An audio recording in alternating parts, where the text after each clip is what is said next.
Son dövrlərdə Misirdə baş verən hadisələr Həzrəti Mehdinin çıxış əlamətidir.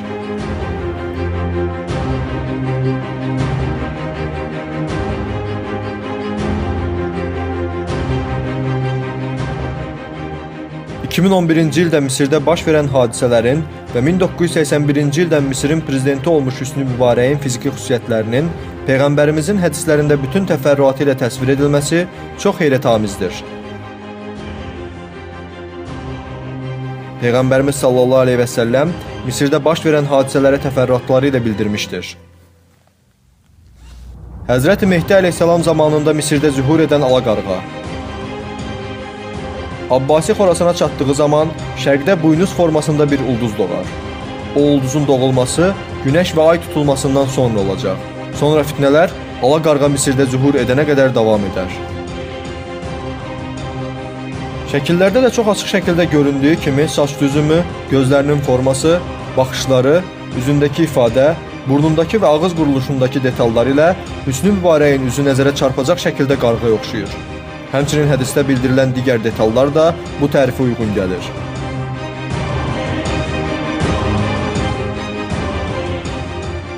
Peyğəmbərimiz sallallahu aleyhi və səlləm bu şəxsin fitnələrin baş verdiyi və iki buynuzlu quyruqlu ulduzun çıxacağı dövrdə yaşayacağını bildirir.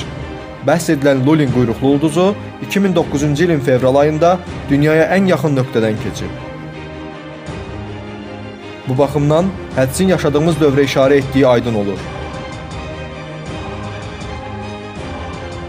Dolayısıyla Peyğəmbərimizin Misirdə zühur edən ala qarğa bənzətməsi Hüsnü Mübarəyə tam uyğun gəlir.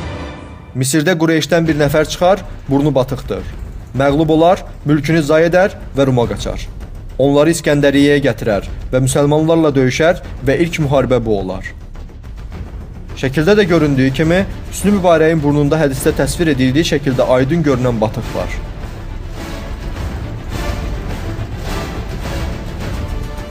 Özünə qarşı çıxanı öldürən ərəb. Başqa bir rəvayətdə də Mahsum qəbiləsinə mənsub biri başa keçəcək. Daha sonra Mövla gələcək. Sonra da özünə qarşı olanı öldürən, uzun boy, çox güclü, geniş çiyinli bir ərəb başa keçəcək. Bu hədisdə bildirilən detalların hər biri yenə eyni ilə Hüsnü Mübarəyə uyğun gəlir. Məsələn, Hüsnü Mübarək uzun boy olmağı prezidentliyə namizədliyin şərtlərinə əlavə etdirmişdir. Özü də eyni ilə hədisdə deyildiyi kimi uzun boydur. Hədisdə bildirilən bir başqa xüsusiyyət isə bu insanın özünə qarşı çıxanı öldürməsidir. Belə ki, Mübarək prezident olduğu illərdə xalqa və xüsusilə də müsəlmanlara etdiyi zülmlərə və diktatura rejiminə görə sonuncu Firon adlanır. Peyğəmbərimiz sallallahu aleyhi və səlləm bu şəxsin fiziki olaraq güclü və geniş çiyinli olduğundan da bəhs etmişdir. İstər hərbi keçmişi, istərsə də özünə aid 25 min nəfərlik orduya malik olmasına görə zahirən güclü olan Mübarəyin fiziki baxımdan da qüvvətli və geniş çiyinli olduğu aydın görünür.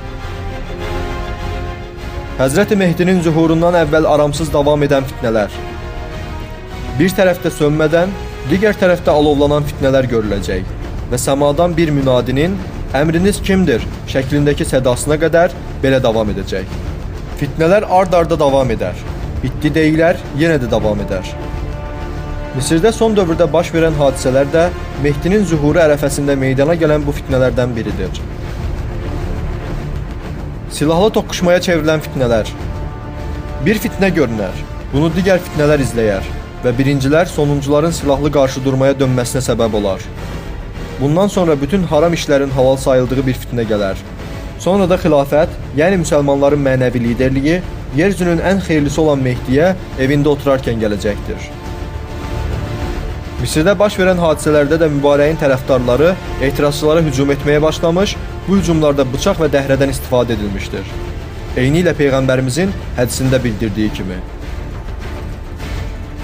Fitnələr ancaq Həzrəti Mehdi əleyhissalam vasitəsilə sona çatacaq. Onunla, yəni Həzrəti Mehdi ilə fitnə fəsaddan xilas olacaqlar. Heç bir yerin kənarda qalmayacağı bir fitnə zuhur edəcək. Bu fitnə qaldığı yerdən başqa bir yerə yayılacaq və bu hal bir münadinin səmadan səslənərək "Ey insanlar, əmriniz artıq Mehdidir" deməsinə qədər davam edəcək. Peyğəmbərimizin müjdələrinə görə fitnələrlə dolu olan bu qorxu və şiddət dolu qaranlıq dövrdən sonra Allah Mehdi əleyhissalam vasitəsilə bütün bəşəriyyəti xilas edəcək.